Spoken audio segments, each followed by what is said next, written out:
Assalamualaikum warahmatullahi wabarakatuh. Ketemu lagi dengan saya Neng Mariama dalam video pembelajaran materi pendidikan agama Islam sesuai dengan kurikulum Merdeka tentang materi bukti beriman, memenuhi janji, mensyukuri nikmat, memelihara lisan, dan menutupi aib. Pembahasan materi kali ini yaitu tentang bukti beriman, mensyukuri nikmat, memelihara lisan, dan menutupi aib. Kita akan membahas materi satu persatu, di mana yang pertama adalah menepati atau memenuhi janji. Padanan kata janji dalam bahasa Arab adalah akad. Melalui kata ini muncul kata yang sering kita dengar, yakni akad, akidah, atau akad nikah. Menurut bahasa, akad berarti perjanjian atau ikatan yang kuat. Jadi, memenuhi janji merupakan kewajiban dan menjadi tanda orang itu beriman atau tidak. Itu sebabnya, jika dikaitkan dengan makna bahasa, maka janji itu harus ditepati dan dipenuhi. Kemudian yang selanjutnya adalah jenis-jenis janji, di mana jenis-jenis janji di sini terdiri dari dua macam. Yang pertama adalah janji kepada Allah Subhanahu wa Ta'ala. Yang kedua itu janji kepada sesama manusia. Jenis janji yang pertama adalah janji kepada Allah Subhanahu wa Ta'ala. Janji kepada Allah Subhanahu wa Ta'ala dikatakan dalam Al-Quran surat Al-A'raf ayat 172, yang artinya adalah, dan ingatlah ketika Tuhanmu mengeluarkan dari sulbi, yaitu tulang belakang anak cucu Adam, keturunan mereka, dan Allah mengambil kesaksian terhadap roh mereka seraya berfirman, bukankah aku ini Tuhanmu? Mereka menjawab, betul, engkau Tuhan kami. Kami bersaksi, kami lakukan yang demikian itu agar di hari kiamat kamu tidak mengatakan, sesungguhnya ketika itu kami lengah terhadap ini. Quran surat Al-A'raf 172. Ayat ini dengan jelas menyampaikan bahwa setiap manusia saat berada di dalam ruh atau rahim sudah menyampaikan janji setia untuk bertauhid dan menjalani hidup di dunia yang didasari fitrah, karena fitrah itu sebenarnya jati diri manusia. Adapun janji yang kedua adalah janji kepada manusia. Janji kepada manusia di sini adalah janji-janji yang sudah dibuat dan disepakati, baik sebagai pribadi maupun dengan lembaga atau pihak lain. Melalui janji-janji inilah reputasi dan nama baik dipertaruhkan. Sekali atau beberapa kali janji tidak ditepati, tanggung sendiri akibatnya. Sulit sekali menumbuhkan kepercayaan jika orang atau pihak lain sudah pernah dicederai atau dilukai akibat janji yang tidak ditepati. Yang selanjutnya adalah manfaat memenuhi janji. Yang pertama itu adalah mendapatkan predikat sebagai muttaqin dan menjadi sebab tergapainya sifat muttaqin. Dijelaskan di dalam Al-Quran surat Al-Imran ayat 76. Kedua manfaatnya yaitu menjadi sebab datangnya keberhasilan, keamanan, ketentraman, serta jauh adanya konflik dan perselisihan. Manfaat yang ketiga, menghindari pertumpahan darah dan terjaga dari mengambil hak orang lain, baik dari pihak muslim atau non-muslim. Dijelaskan dalam Al-Quran surat Al-Anfal ayat 72. Dan manfaat berikutnya itu dapat menghapus kesalahan dan menjadi sebab dimasukkannya ke dalam surga. Surat Al-Baqarah ayat 40 dan Al-Maidah ayat 12. Materi yang kedua di sini ada mensyukuri nikmat. Syukur menurut bahasa berarti membuka atau menampakkan. Lawan dari syukur adalah kufur yang berarti menutup dan menyembunyikan. Adapun nikmat menurut bahasa adalah pemberian, anugerah, kebaikan, dan kesenangan yang diberikan manusia, baik berupa rezeki, harta, keluarga, maupun yang lain. Mensyukur nikmat adalah berterima kasih kepada Allah Subhanahu wa taala atas segala nikmat yang telah dianugerahkan kepada kita. Caranya adalah menggunakan segala nikmat tersebut sesuai dengan tujuan nikmat itu sendiri. Perwujudan syukur. Hal ini dapat dicerminkan dengan pribadi yang bersyukur kepada Allah Subhanahu wa taala ditandai dengan kepuasan hati atas segala nikmat yang diterima. Dilanjutkan dengan lisan yang selalu mengucapkan syukur. Misalnya, banyak-banyak mengucapkan hamdalah. Kemudian nikmat tersebut diwujudkan dan difungsikan oleh anggota tubuhnya dalam ketaatan hanya kepada Allah Subhanahu wa taala. Imam Al-Ghazali membagi syukur itu menjadi 3 bagian, yaitu ilmu, hal atau keadaan, dan amal atau perbuatan. Melalui ilmunya, seseorang menyadari bahwa segala nikmat yang diterima itu semata-mata berasal dari Allah Subhanahu wa taala. Keadaannya menyatakan kegembiraan. Selanjutnya, amal perbuatannya sesuai dan sejalan dengan fungsi nikmat tersebut diberikan. Untuk yang selanjutnya adalah keuntungan orang bersyukur. Pertama, jauh lebih produktif. Kedua, lebih bahagia dan optimis. Dan ketiga, manfaatnya kembali ke diri sendiri.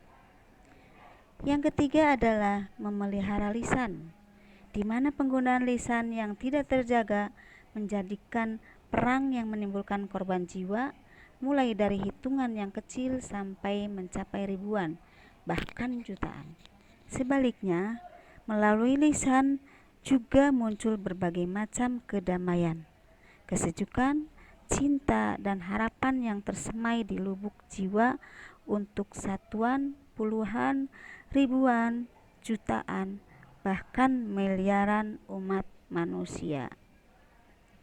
Diriwayatkan dari Abu Hurairah radhiyallahu anhu, Rasulullah shallallahu alaihi wasallam bersabda, "Barang siapa yang beriman kepada Allah dan hari akhir, maka hendaklah berbicara yang baik, atau jika tidak mampu, maka diamlah." HR Bukhari Muslim. Sekarang kita ke fitnah, gibah, dan buhtan. Penggunaan lisan yang tidak pada tempatnya mengakibatkan 3 hal, yaitu pertama fitnah, kedua gibah, dan ketiga adalah buhtan, di mana ketiga hal tersebut adalah hal yang sangat menjerumuskan diri sendiri, pihak lain, bahkan sampai level negara dan dunia. Fitnah dalam Al-Quran memiliki beberapa arti, antara lain cobaan, ujian, musibah, dan ada juga yang berarti siksa di akhirat. Sedangkan fitnah berdasarkan bahasa Indonesia adalah berdasarkan Kamus Bahasa Besar Indonesia adalah perkataan bohong atau tanpa berdasarkan kebenaran yang disebarkan dengan maksud menjelekkan orang lain. Sedangkan gibah dan buhtan adalah membicarakan orang lain yang tidak hadir, sesuatu yang tidak disenanginya. Jika yang dibicarakan itu keburukan orang yang disebut tidak disandang oleh orang yang bersangkutan, itulah yang dinamakan buhtan atau bohong besar. Rasulullah Shallallahu Alaihi Wasallam bersabda, yang artinya diriwayatkan oleh Abu Hurairah, sesungguhnya Rasulullah Shallallahu Alaihi Wasallam bersabda, tahukah kalian apa itu gibah?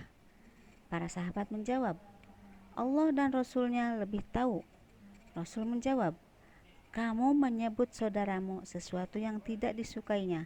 Lalu para sahabat bertanya, bagaimana jika yang disebutkan itu benar? Rasulullah menjawab, jika yang disebutkan itu benar, maka kamu telah melakukan ghibah atau membicarakan aib orang. Dan sekiranya yang disebutkan itu tidak benar, maka engkau telah melakukan buhtan atau kebohongan. HR Muslim. Adapun petunjuk menjaga lisan adalah 1. Menjauhi kebiasaan berkata bohong dan tidak bermanfaat. Jangan pula berbicara yang berlebihan.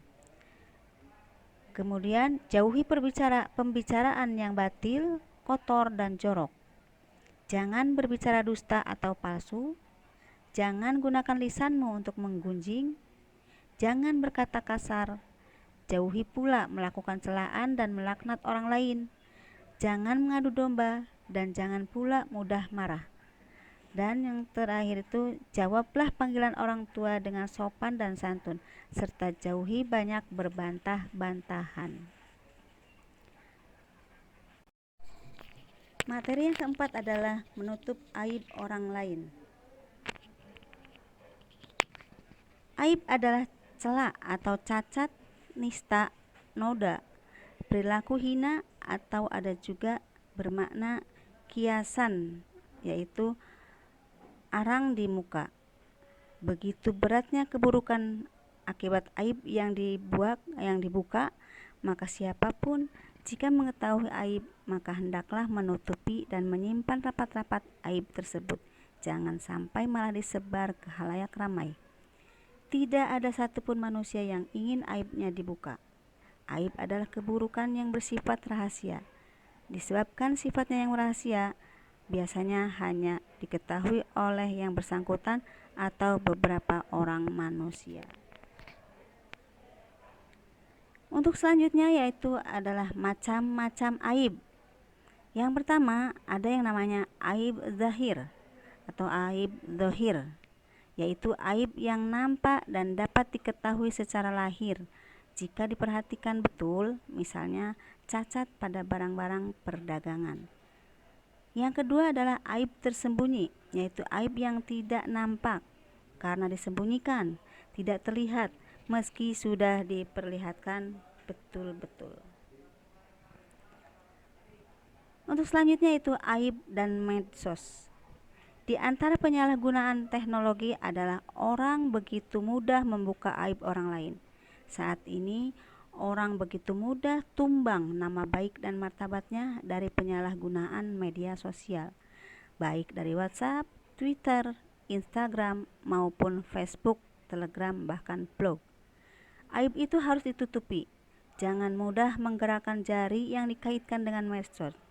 Teliti dan selektiflah dalam menerima informasi.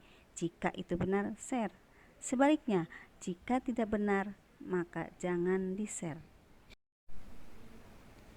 Rasulullah SAW bersabda, An Abi Hurairah qala Rasulullah SAW, man satara ala muslim satarahullah fid dunya wal akhirah.